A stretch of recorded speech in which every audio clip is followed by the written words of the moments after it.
Guadalquivir, árabe antes, luego cristiano, universal, persistente siempre, siempre inquieto. El aire se perfuma de romero, mientras el olivo milenario se refleja en el agua, que llega de la montaña y escapa hacia el mar, dejando en el camino destellos de luz y antiguas melodías de amor y desengaño. Guadalquivir, rey de los ríos, corre por los campos buenos, galán de las dos orillas y del aire bandolero. Criado a los pechos blancos de la penibética, nace, como en silencio, en la sierra de Cazorla. ¿Quién habló una vez de su rastro? Montes de Cazorla, Naitín imagina. De luna y de piedra también los cachorros de Sierra Morena. Es renacimiento en Úbeda, tesoro en Baeza, entona tarantos en Linares, sabe de monterías a lo grande por Andújar, es puente por Alcolea, tierra mágica en Jaén, filigrana en Córdoba. Toque sutil en Montoro. Por Palma recibe aguas del Genil, que trae recuerdos nazaríes de Granada. Sevilla le abre los brazos. Ay, río de Sevilla, qué bien parece, lleno de velas blancas y ramos verdes.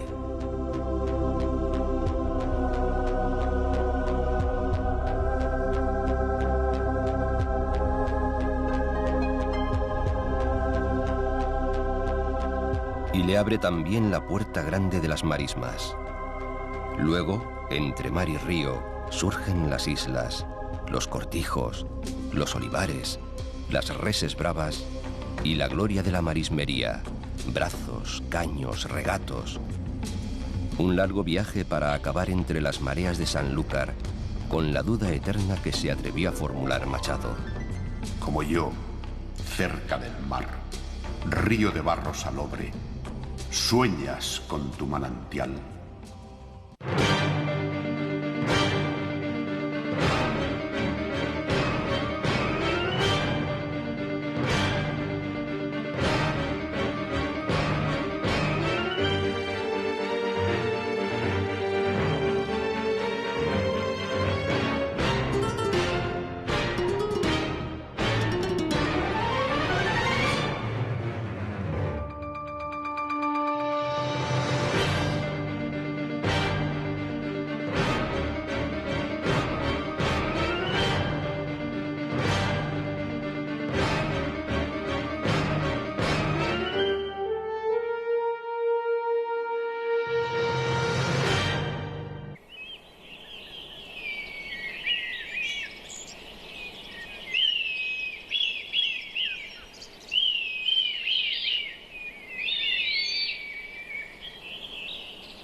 Los sabios y poetas andalusíes del tiempo del califato dijeron que en la sierra de Cazorla estaban las selvas supremas y las florestas más preciadas del Islam. Aquellos eruditos se recrearon en la onírica fantasía de que un amanecer cualquiera podían volver, envueltos en grandeza, los paisajes y glorias del pasado en forma de presente, y que lo harán para siempre.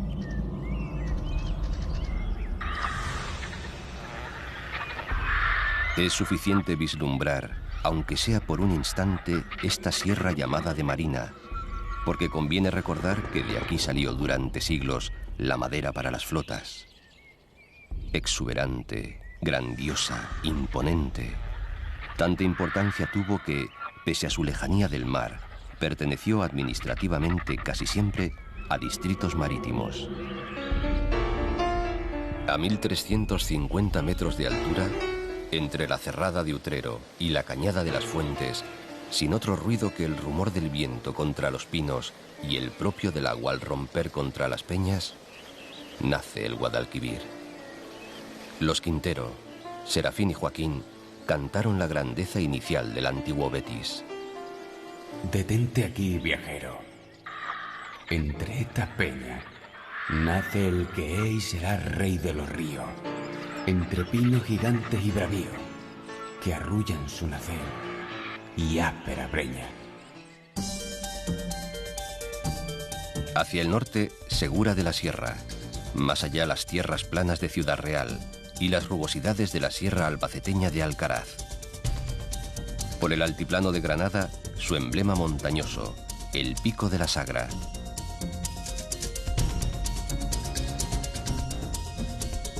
Todo un océano de alturas.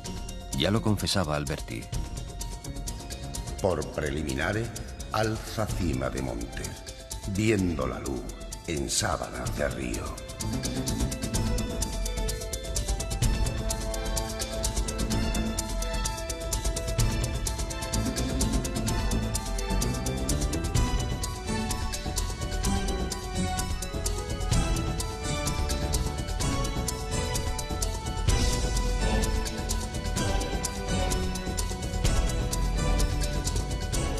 Quesada, al principio del Camino del Agua, testimonia la grandeza de su pasado.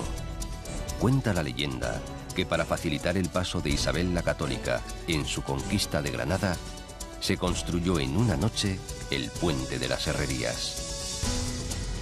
El río del pueblo de Cazorla se llama Cerezuelo, en su ocino la ciudad, al cobijo del castillo de la Hiedra, pueblo que sube por calles pinas y angostas hasta la plaza de la Corredera.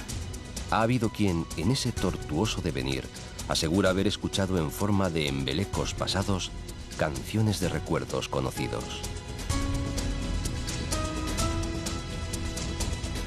Cazorla, al atardecer, se abre hermosa desde su sillón de caliza. La golpea la última ilusión soñadora, que seguro regresa con la luz de un nuevo día, mientras el viento la acaricia desde siempre con su brisa templada. Los primeros pobladores de La Iruela fueron los túrdulos andaluces, hombres recios como la tierra masosca.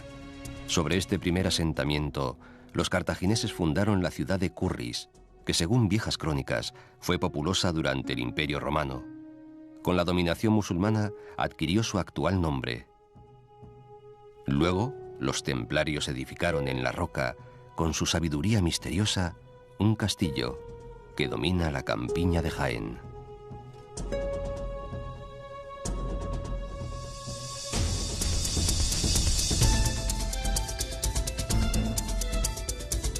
El viejo tranco de Mozoque es hoy la presa del Tranco, todo un mar interior que regula buena parte del cauce alto y sacia la región. Según se avanza hacia la cabecera, la pendiente y las encinas van en progresivo aumento hasta llegar a la orilla.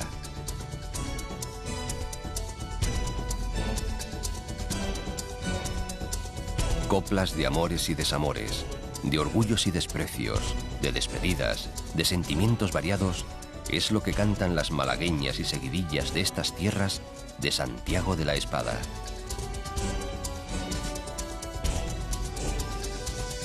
Por allá, el sendero conocido como la Cerrada de Elías. Y rinde aguas Elborosa, que nacido en aguas negras, se despeña sin orden ni concierto, inventando arroyos y labrando profundas gargantas. Nace con el sino de que pronto morirá, embebido por el Guadalquivir.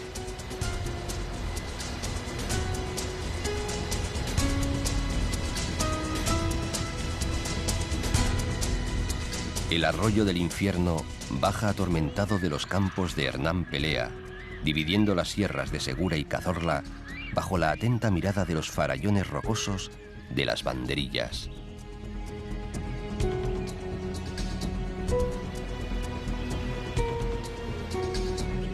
En el recodo grandioso de Rompecalzas surge el Alcor del Calvario.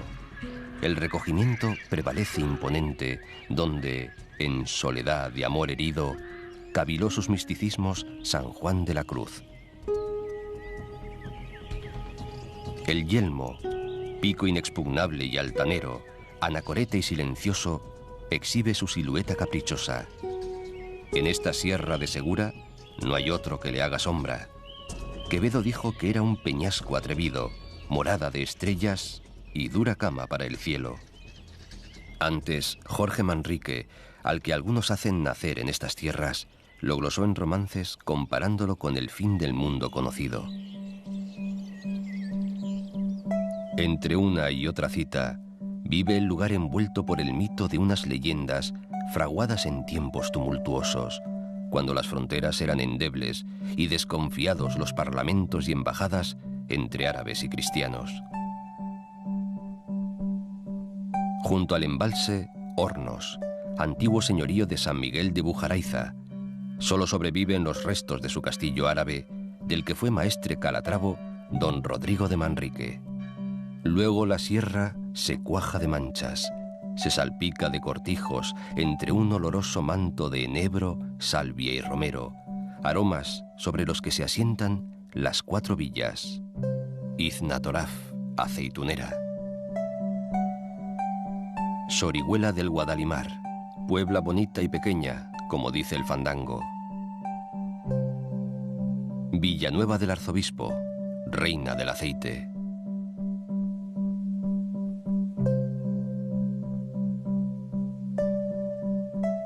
Y Villacarrillo, marquesa de la Oliva.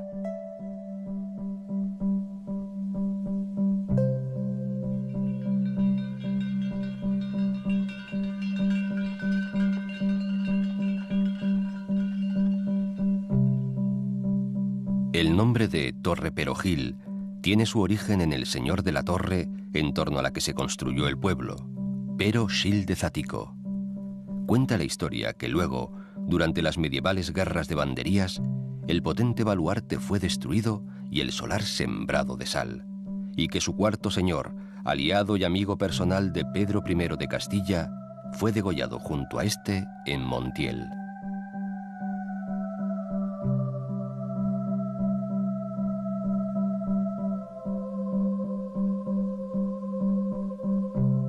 El río va corriendo entre sombrías huertas y grises olivares por los alegres campos de Baeza.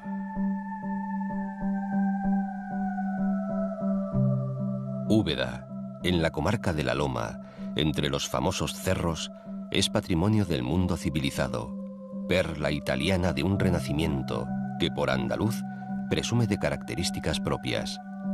Los árabes la amurallaron y encastillaron, defensas luego devastadas por Alfonso VIII, quien tras la victoria de las Navas de Tolosa cercó y tomó la ciudad.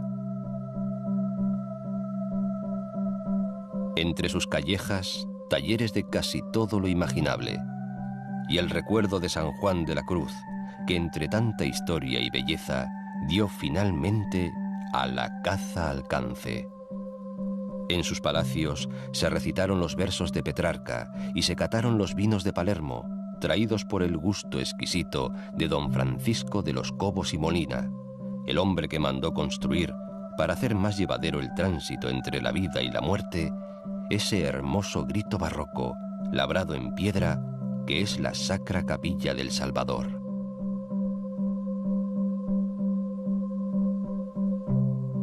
Nació aquí Beltrán de la Cueva, personaje esencial en la historia de España, prototipo ejemplar de la psicología donjuanesca.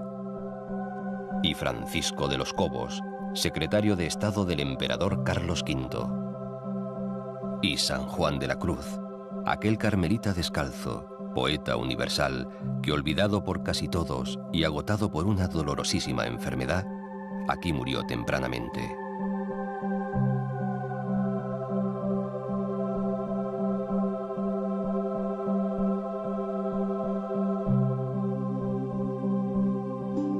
Y de aquí son, y de tales ejercen, otros 2 hombres de letras bien distintas, Antonio Muñoz Molina y Joaquín Sabina.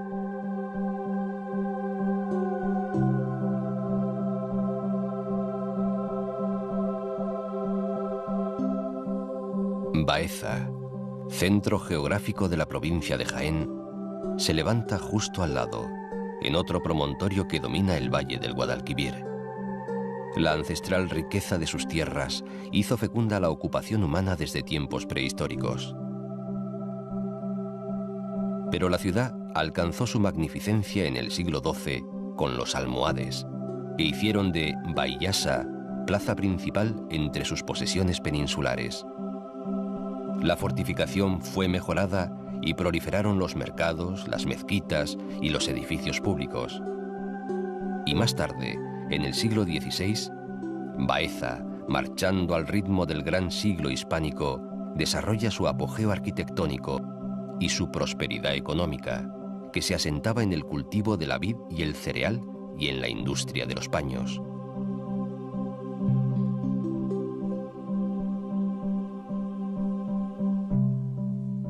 Guarda Baeza como un tesoro el recuerdo de la estancia del profesor Antonio Machado. La muerte de Leonor, en Soria, abrió uno de los capítulos temáticos de su poesía, el tiempo. La muerte de su compañera llena noches y días, espacios y soledades. Por estos campos de la tierra mía, bordados de olivares polvorientos, voy caminando solo, triste, cansado, pensativo y viejo. Baeza perdió su poderoso alcázar y en el pasado siglo desaparecieron muchos edificios históricos. Pero la cantidad y calidad de los que todavía quedan bien la hacen merecer el título de ciudad monumental y ser patrimonio de la humanidad.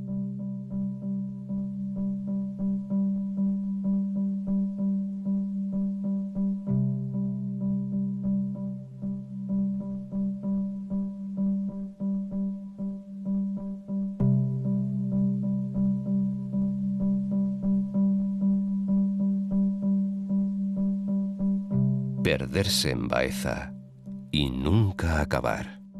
Campo de Baeza, soñaré contigo cuando no te vea.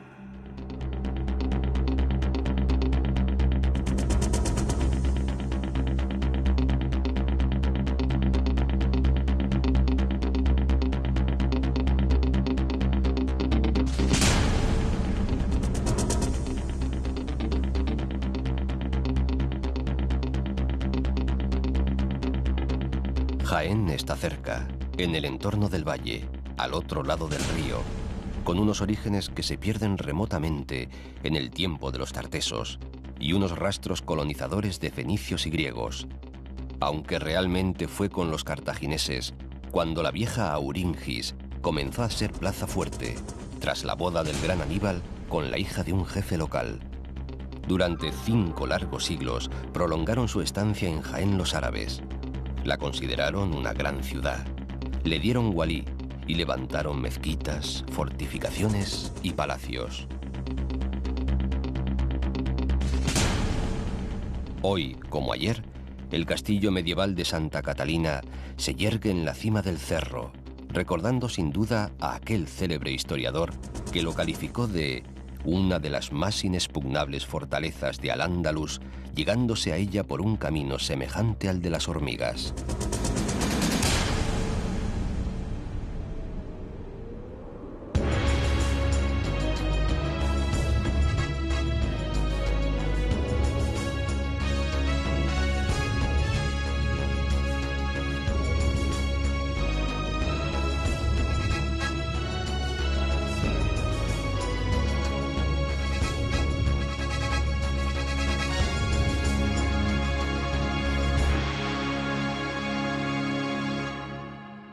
La ciudad del Santo Reino creció alrededor. Cuentan que cerca de los barrios árabes vivía escondido en una cueva un enorme lagarto que exigía tributo anual en forma de una doncella. Un joven convicto pidió el indulto a cambio de librarles de semejante maldición. Preparó un hatillo con carne y gran cantidad de pólvora. Cuando el lagarto lo tragó, encendió la mecha con el resultado esperado. Es desde entonces que se dice, ojalá revientes como el lagarto de Jaén. La catedral está en la plaza de Santa María, en el terreno que ocupara la mezquita principal.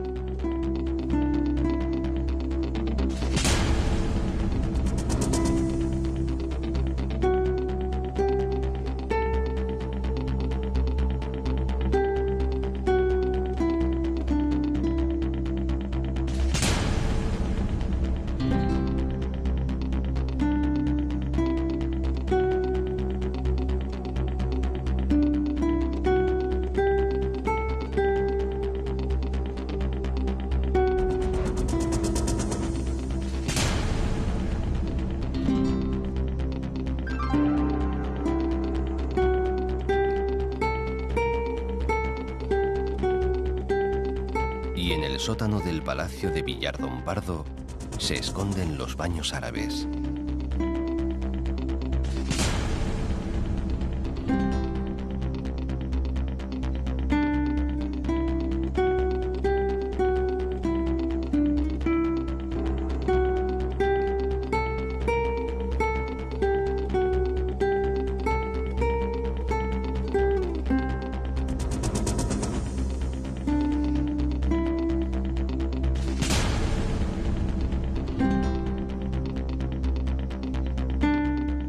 De aquel Jaén moro, la cristiandad y los siglos han respetado poco. No ocurre lo mismo con el legado cristiano, que se percibe en las vías por las que corre la vida de la ciudad.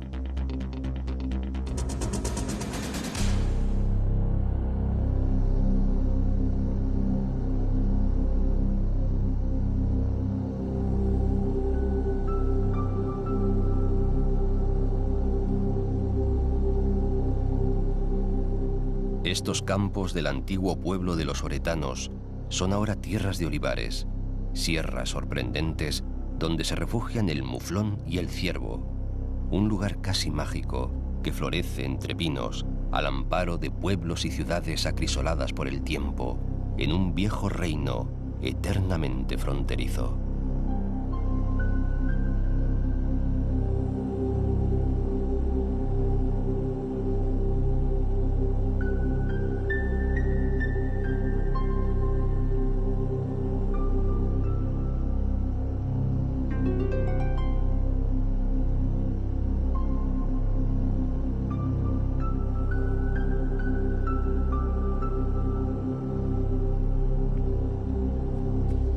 A la vista, como sin querer, el magnífico macizo de la Sierra Mágina que separa las cuencas del Guadalquivir y el Guadahortuna, donde entre cortados, barranqueras y elevados picos se muestran en todo su esplendor los dominios subbéticos jienenses.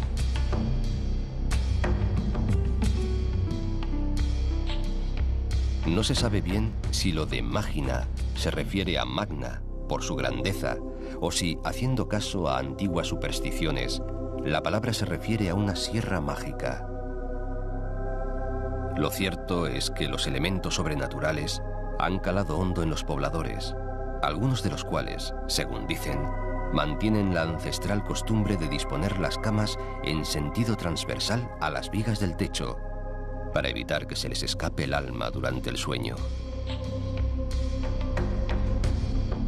Los olivares son los reyes del paisaje. En las laderas y los valles mana uno de los grandes aceites del mundo, el zumo de la picual, ambrosía y reina de las aceitunas andaluzas. Sobre el olivar hay un cielo hundido y una lluvia oscura de lucero frío. Los olivos están cargados de grito. Se calcula que en la provincia de Jaén hay más de 50 millones de olivos, árboles que serían, si pudieran, los mejores historiadores de la zona y, acaso, de la vida de los hombres. Se aboga por situar las primeras cepas de este árbol sagrado en la zona de Siria e Irán, siendo los griegos quienes trajeron el aceite a Europa, aunque su nombre procede del árabe atzait, jugo de oliva. Luego los romanos perfeccionaron su cultivo, lo extendieron por las márgenes del Guadalquivir y matizaron la calidad del aceite.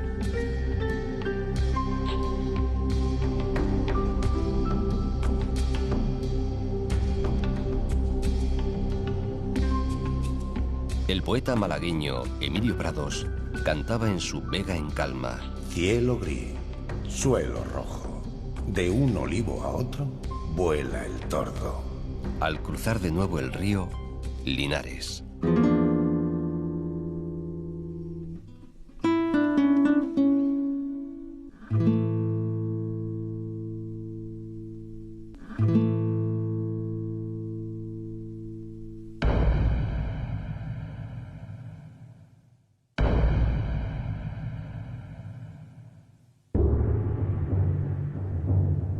En su plaza de toros de Santa Margarita halló la muerte una tarde de agosto de 1947 Manolete.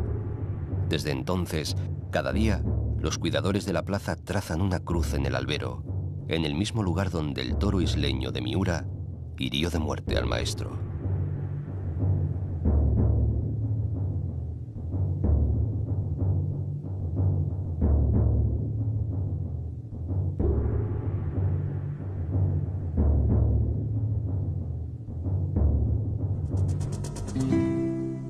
Y un recuerdo con nombre universal.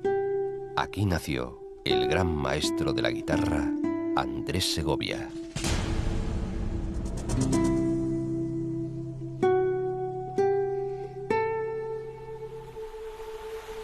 Linares, la segunda ciudad de la provincia, industrial, andaluza y minera. Desde tiempos antiguos, tanto al menos como su nombre, estas tierras que rodeaban la vieja ciudad griega, fenicia y cartaginesa de Cástulo fueron escenario de continuas explotaciones mineras. En las entrañas se escondían el plomo y la plata que los hombres fueron extrayendo a lo largo de la historia. El plomo es hoy un mineral olvidado, pero las minas que circundan Linares y la Carolina estuvieron en pleno funcionamiento hasta hace bien poco. Pocas ciudades pueden presumir, como la Carolina, de un cumpleaños tan preciso. Nació exactamente un 5 de julio de 1767, cuando un rey ilustrado, Carlos III, promulgó la Real Cédula de las Nuevas Poblaciones, por la cual cerca de 6.000 colonos de Centro Europa dispusieron de casa y tierras para establecerse en la parte más despoblada y difícil de Sierra Morena.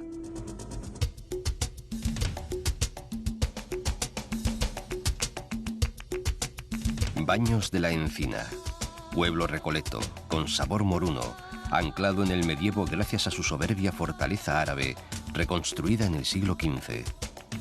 Los bañuscos se muestran orgullosos y con sobradas razones de su castillo califal, que ya lleva en pie más de 1000 años.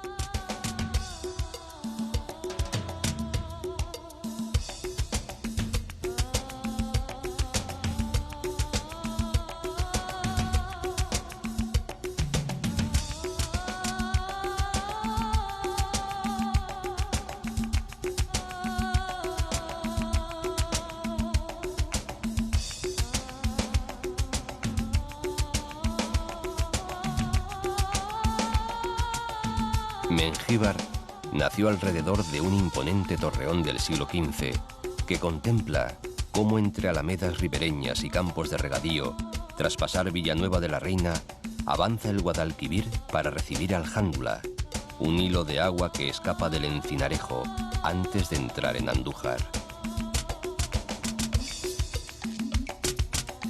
Estamos a la sombra de Sierra Morena.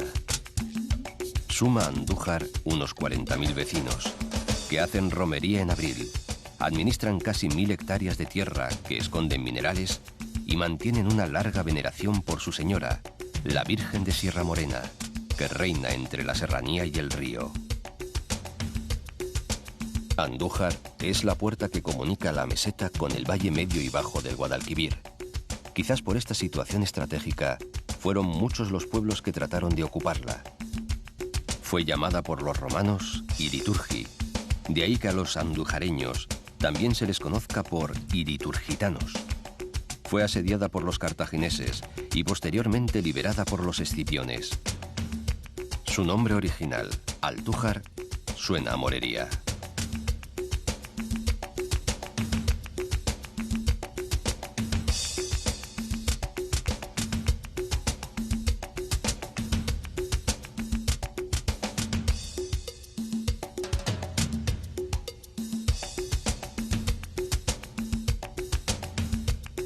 El estelar telón de Sierra Morena acoge las más de 60.000 hectáreas que delimitan el Parque Natural de la Sierra de Andújar. Cantaba Machado: qué bien los nombres ponía quien puso Sierra Morena a esta serranía. Paraíso de cazadores, oasis de pescadores y sendero de andarines, conjuga la naturaleza con un rico patrimonio heredado de una ancha y larga historia que le permite jactarse de contar con el bosque original más extenso de toda Sierra Morena. Alcornocales y robles forman un amplio manto por el que juguetean ciervos y gamos, en uno de los santuarios cinegéticos más importantes de España. De hecho, no es casual, aunque sí paradójico, que quizá este pedazo de tierra se haya conservado de forma excelente gracias a la gestión de los cotos de caza.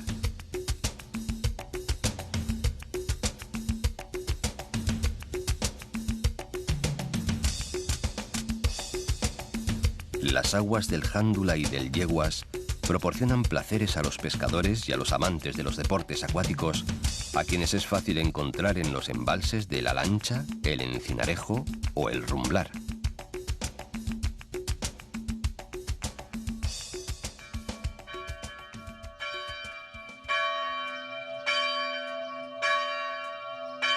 Sobre el paraje del Lugar Nuevo, el Cerro del Cabezo, y sobre este, el Santuario de Santa María, destino constante de peregrinación.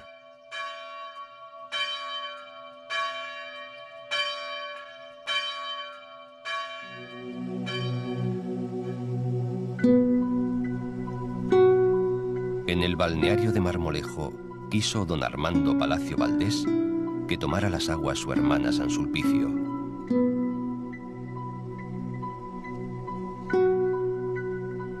Baja por aquí el río de las Yeguas, que desangrado se convierte en pantano.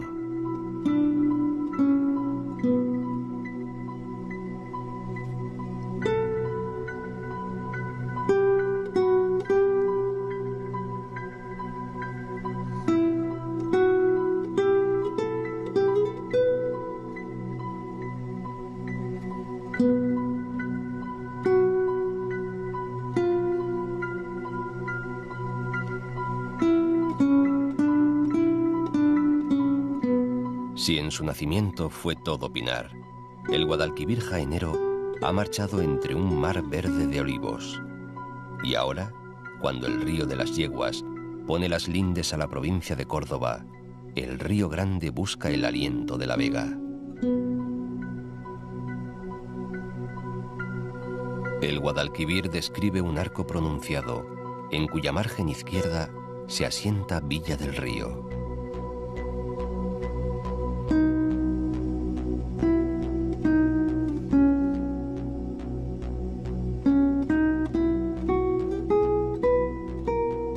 Este río que baja de las dos riberas, color de plata una, de oliva otra. Este río grande que asoma su piel vieja de topacio viejo es el padre de los barqueros, el abuelo de los hortelanos. Y despliega su gesto de paraíso entre umbrías alamedas y sotos rumorosos.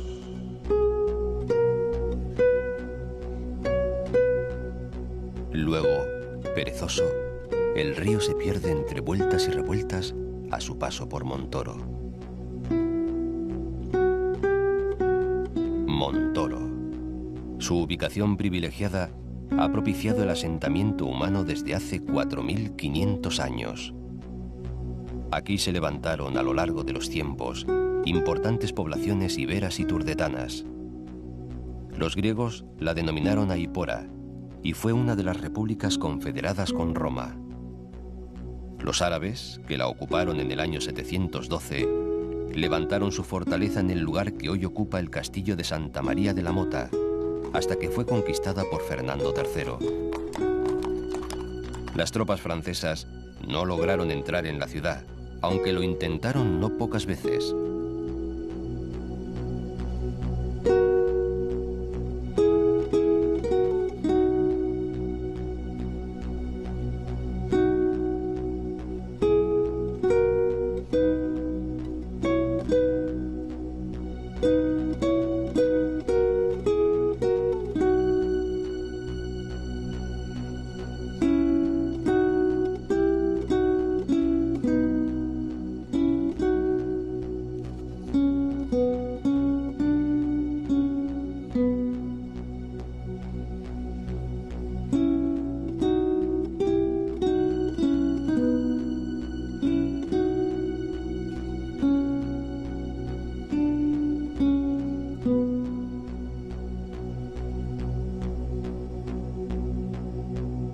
Dicen que Montoro es el pueblo más pintoresco de Córdoba.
Alcolea deriva del musulmán Alcolía, que viene a significar el castillejo, la pequeña fortaleza.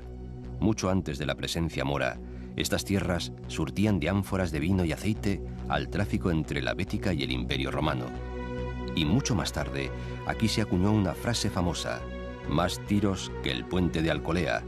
Fue tras la batalla dada en los alrededores del puente entre los revolucionarios de Serrano, que subían de Cádiz, y las tropas del gobierno, enviadas a toda prisa desde Madrid a las órdenes del general Novaliches.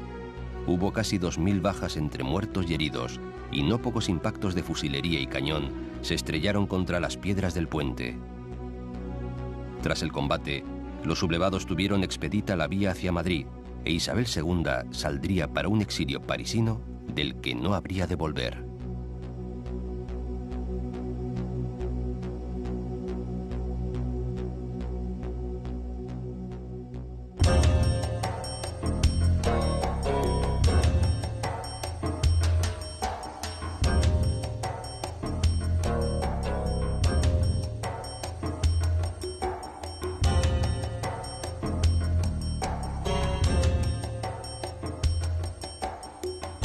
A un soplo de aire de la ciudad califal, en el monte de la Novia, está la antigua Medina Azahara, levantada por orden de Abd al-Rahman para ser residencia real y sede del gobierno. Quien conoce la leyenda asegura que fue su favorita Zahra, cuyo nombre significa la flor, quien sugirió al monarca levantar una ciudad extramuros, un lugar magnífico donde se materializasen en una misión divina la perfección de la obra de los hombres y la gloria espiritual, donde se aunasen el placer, la belleza y el poder. Y la ciudad tomó el nombre de la amada, la ciudad de la flor de azahar. Lo que aún queda de la vieja maravilla permite imaginar lo que fue su vida en los tiempos dorados, adivinar el fasto de las reuniones, la grandeza del califa anfitrión, la majestuosidad de su corte, el sueño enamorado de salones, alamedas, fuentes, jardines.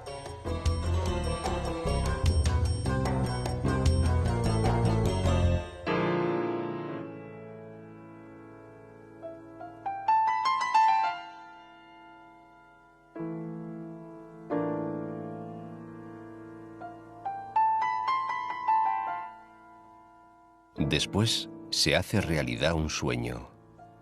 Córdoba.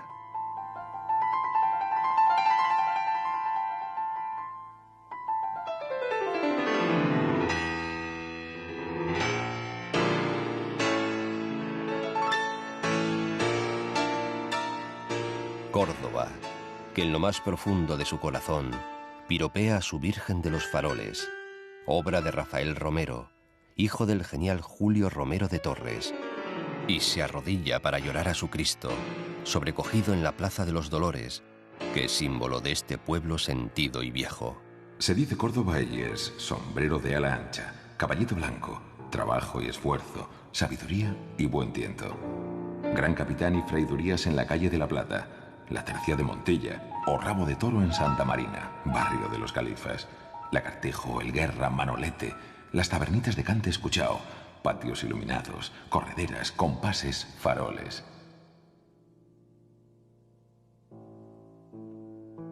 Tanto y más.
Antes que romana y mora, fue Córdoba capital de tartésicos y oretanos, y dotó de hombres fuertes al mismo Aníbal antes de marchar sobre Roma. Con los romanos fue la ciudad más importante del sur, comandada por el pretor Claudio Marcelo, y además la patria grande del filósofo Séneca.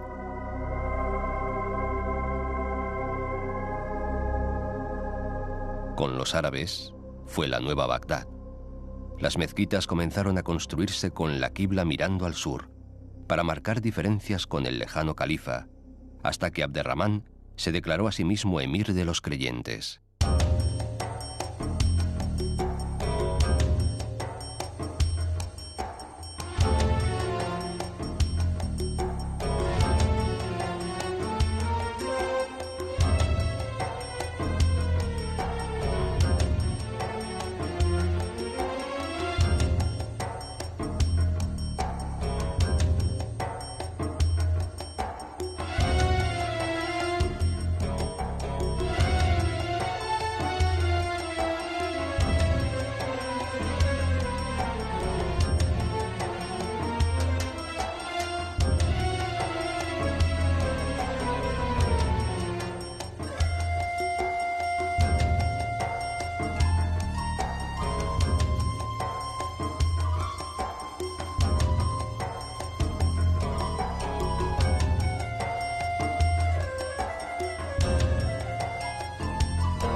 Córdoba. Moriría hasta que Fernando III de Castilla la hizo cristiana.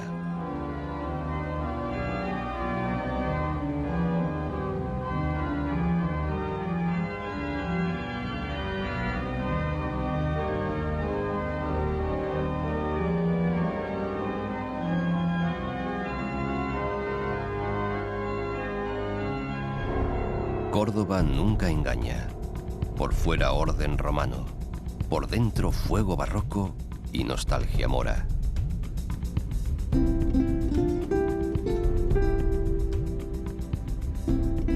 La plana ciudad junta historia, sueño y leyenda, perfume y magia. Por aquí vivieron el médico Avicena y el pensador Averroes, árabes ambos, y el médico y pensador judío Maimónides. De su caballito blanco hablaba Cervantes, que traía progenie cordobesa y fue huésped del duque de Medinaceli.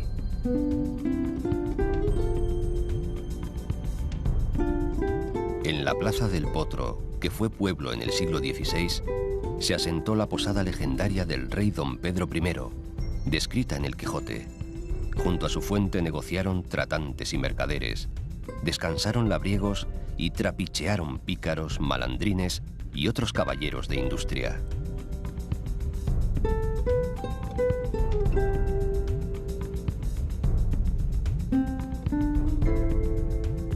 Córdoba, un mundo aparte, siempre ganada y perdida, nunca olvidada.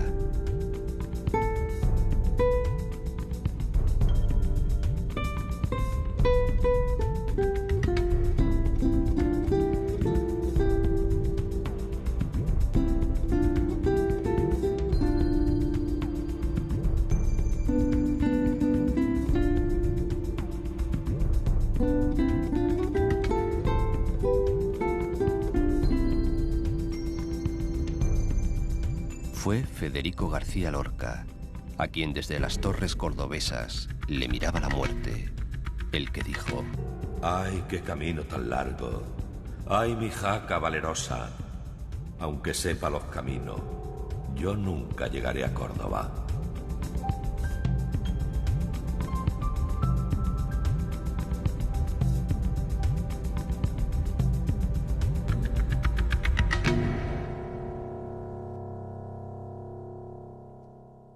Yo voy soñando caminos de la tarde.